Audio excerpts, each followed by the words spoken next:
আচ্ছা বন্ধুরা, আপনারা কি বলতে পারেন ভারতের সবথেকে বড় ক্রিকেটারকে? কি মনে হয় আপনাদের? নিচে কমেন্ট করে অবশ্যই জানাবেন। আর এই প্রশ্নটা আমি এই জন্য করলাম কারণ সচিন তেন্ডুলকার এখনো অনেকের কাছে জনপ্রিয়। আর সচিন তেন্ডুলকার এখনকার ভারতের প্লেয়ারদের থেকেও বেশি ক্রেজ নিয়ে চলে। আর বিরাট কোহলি এবং মহেন্দ্র সিং ধোনির ফ্যান ফলোইং তো প্রচুর, কিন্তু সচিন তেন্ডুলকারের সামনে তাদের দুজনেরও মাথা নিচু হয়ে যায়। 1889 সালে একজন 16 বছরের ছেলে ভারতীয় ক্রিকেটে প্রথম ডেবিউ করে, আর দেখতে দেখতেই 10 বছরের মধ্যে জার্সি নাম্বার 10 সচিন তেন্ডুলকার সকলের চোখে ভগবান হয়ে ওঠে এবং সবাই তাকে পুজো করতে শুরু করে দেয়। ভারতীয় ক্রিকেটের ইতিহাস এমনিতে অনেক লম্বা এবং গৌরবশালী, কিন্তু সচিন তেন্ডুলকারের মতো প্লেয়ার ভারতীয় টিমে কোনোদিনই আসেনি। সচিন তেন্ডুলকার তার ব্যাটের দ্বারা তো অনেক ম্যাচই জিতিয়েছে ভারতকে, কিন্তু তার সাথে সাথে অনেক সময় বিপদের মুখে বল করেও জিতিয়েছে ভারতকে, যার ফলে এখনো পর্যন্ত সচিন তেন্ডুলকারের নাম সকল ভারতীয়র মুখেই রয়েছে। সচিন তেন্ডুলকার নিজের 24 বছরের ক্রিকেট জীবনে অনেক রেকর্ডই করেছে এবং অনেক রেকর্ড ভেঙেওছে। এছাড়াও সচিন তেন্ডুলকার ভারত রত্ন পেয়েছে। সচিন ক্রিকেট থেকে সন্ন্যাস নিয়েছে প্রায় 11 বছর হয়ে গেছে, কিন্তু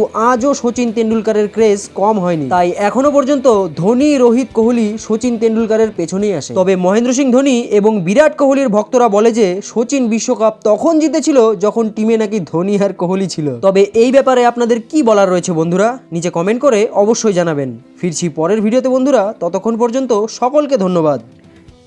স্পোর্টস জগতের সব রকম ছোট বড় নিউজ পাওয়ার জন্য আমাদের চ্যানেলটিকে সাবস্ক্রাইব করুন এবং পাশে থাকা বেল আইকনটি দাবাতে একদম ভুলবেন না। এই চ্যানেলে স্পোর্টস জগতের সমস্ত রকম খবর পাবেন সবার আগে।